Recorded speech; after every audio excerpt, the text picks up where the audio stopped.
सबसे रिच इलाकों में से एक है। ये एक ऐसा एरिया है जो हैदराबाद के सबसे पॉश इलाकों में से एक माना जाता है। लेकिन यहीं पर एक घर ऐसा है जो हैदराबाद के सबसे हॉन्टेड जगहों में से एक है। ये जो घटना है ये एक सच्ची घटना है जो एक चोर के द्वारा रिवील की गई थी। इसलिए आज हम इस वीडियो के माध्यम से आज आपको इसकी पूरी स्टोरी बताने वाले हैं। शरीफ नाम का एक छोटा मोटा चोर था। वो काफ़ी दिनों से चोरी की तलाश में जगह जगह घूम रहा था। तभी उसकी नज़र एक घर पर पड़ी।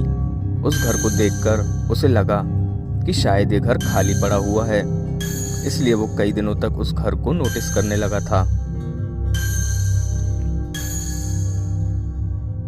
उसने नोटिस किया कि उस घर में किसी भी इंसान की कोई भी एक्टिविटी नहीं हो रही थी। ना कोई उस घर में आ रहा था और ना कोई उस घर से बाहर जा रहा था। शरीफ को लगा हो न हो इस घर के सभी लोग बाहर गए होंगे, इसलिए उसने उसी घर में चोरी करने का प्लान बनाया। शरीफ उस घर की दीवार टूटकर घर के अंदर चला गया, जहां उसने देखा कि उस घर में बिल्कुल भी लाइट नहीं थी। उसने तुरंत टॉर्च जलाई। टॉर्च जलाने के बाद शरीफ थोड़ा सा सहम गया, क्योंकि घर का हाल पूरी तरह से बेहाल था। उस घर को देखकर ऐसा लग रहा था कि मानो जैसे कई महीनों से उसकी सफाई ही न हुई हो। शरीफ ने टाइम वेस्ट न करते हुए तुरंत वहां के कबर्ड चेक किए और ड्रॉअर खोल के देखे, लेकिन उसे वहां कुछ भी हाथ नहीं लगा। तभी शरीफ को कुछ अजीब सी आवाजें सुनाई दी। शरीफ ने थोड़ा ध्यान लगा के उन आवाज़ों को सुना तो उसे समझ आया कि यह किसी औरत की आवाज़ थी जो एक कमरे में मंत्रों को पढ़ रही थी।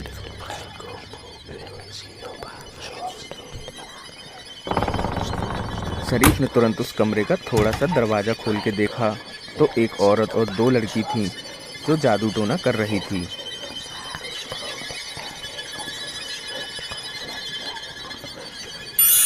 शरीफ ये नज़ारा देखकर एकदम से घबरा गया, क्योंकि इस घर में तो कोई भी नहीं था। शरीफ ने काफ़ी दिनों तक इस घर को बहुत अच्छे से नोटिस किया था। फिर इसके बाद ये लोग यहाँ कैसे आ गए, यही सोच सोच के वो काफ़ी परेशान हो गया था। शरीफ ने तुरंत प्लान किया कि वो अब जल्दी से छोटी मोटी चोरी करके वहाँ से खिसक जाएगा। तभी उसकी नज़र दूसरे रूम के दरवाजे पर पड़ी। उस दरवाजे से एक रोशनी सी आ रही थी। शरीफ ने सोचा हो न हो इसी कमरे में शायद उसे माल मिले, इसलिए उस औरत से अपने बचाव के लिए शरीफ ने तुरंत चाकू निकाल लिया और उस कमरे की तरफ चला गया। कमरे के बाहर से ही बहुत गंदी सी बदबू आ रही थी। जैसे ही शरीफ ने उस कमरे का दरवाज़ा खोला और सामने की तरफ देखा तो उसकी आंखें फटी की फटी रह गई। उसके हाथ पैर कांपने लगे थे, क्योंकि उसने जो नज़ारा देखा वो बहुत ही भयानक था। क्योंकि उस कमरे के बेड में 3 लाशें पड़ी हुई थी और वो लाशें किसी और की नहीं बल्कि उन्हीं 3 लोगों की थी, जिसमें एक औरत और 2 बच्चे जो अभी जस्ट कुछ देर पहले ही एक दूसरे रूम में जादू टोना कर रहे थे। वो लाशें उन्हीं 3 लोगों की थी। उनकी बॉडी से बहुत गंदी सी बदबू आ रही थी, क्योंकि उनकी बॉडी एकदम सड़ चुकी थी। अब शरीफ पूरी तरह से सदमे में आ गया था, क्योंकि कुछ देर पहले उसने उन तीनों को जिंदा देखा था, लेकिन कुछ पल में ही वो मरे हुए मिले। और ऐसा भी नहीं था कि उनको मरे हुए कुछ देर ही हुई हो। उनकी बॉडी का इस तरह से सड़ गल जाना इसका साफ इशारा करता है कि उन लोगों को मरे हुए कम से कम कई महीने हो चुके हों।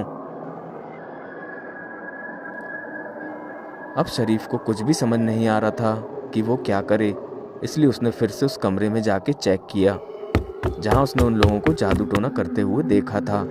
शरीफ जैसे ही उस कमरे के पास गया वो तीनों लोग जिंदा थे और वो जादू टोना करते हुए एकदम से शरीफ की तरफ देखकर हंसने लगे। उनकी भयानक सी हंसी सुनकर शरीफ कांपने लगा और वो तुरंत वहां से भागकर सीधे पुलिस स्टेशन गया।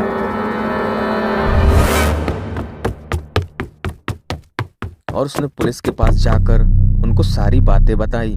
उसने पुलिस को बताया कि वो कुंदन बाग के एक घर में चोरी करने गया था, लेकिन उसने वहां पर बहुत अजीब चीजें देखी हैं। उसने बताया कि उस घर में कोई भी नहीं था, लेकिन कुछ देर बाद उस घर में एक औरत और 2 बच्चे थे जो जादू टोना कर रहे थे।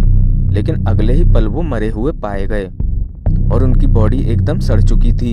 ऐसा लगता है जैसे उन्हें मरे हुए कई महीने हो चुके हों। पुलिस को शरीफ की बातों का यकीन नहीं हुआ, इसलिए वो तुरंत उस घर में पहुंचे और उन लेडीज की बॉडीज को तुरंत पोस्टमार्टम के लिए भेज दिया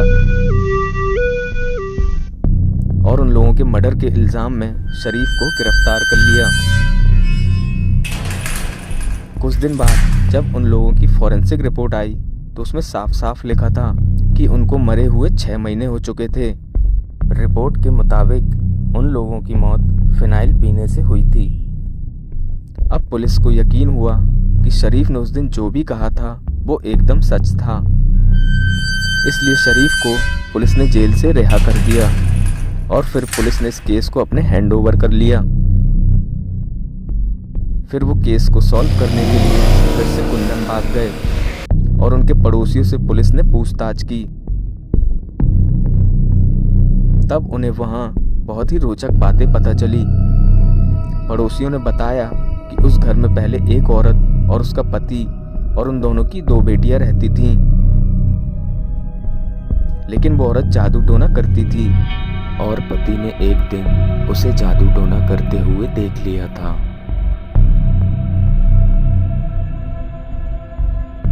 इसलिए पति बहुत पहले ही पत्नी को छोड़ के कहीं चला गया और कभी वापस नहीं आया। इसके बाद उसकी पत्नी बीमार रहने लगी थी। लेकिन बात अगर इन 6 महीनों की जाए तो वहाँ पे रहने वाले सभी लोगों ने उन 3 लेडीज़ों को रोज किसी न किसी ने देखा है। वो लोग हमेशा घर के पास टहलने के लिए निकलते थे और कभी कभी घूमने भी जाया करते थे। लेकिन एक चीज उन तीनों में कॉमन थी कि वो लोग कभी किसी से बात नहीं करते थे और कभी कभी उनके घर से उन लोगों की चीखें सुनाई देती थी। अब ये सब बातें सुनकर पुलिस का दिमाग पूरी तरह से घूम गया था, क्योंकि उन्हें ये समझ नहीं आ रहा था कि वो लोग इस केस को कैसे डील करें। उन लोगों का मर्डर हुआ है या उन लोगों ने आत्महत्या की है, पुलिस को समझ नहीं आ रहा था। इसलिए पुलिस ने इस केस को ठंडे बस्ते में डाल दिया।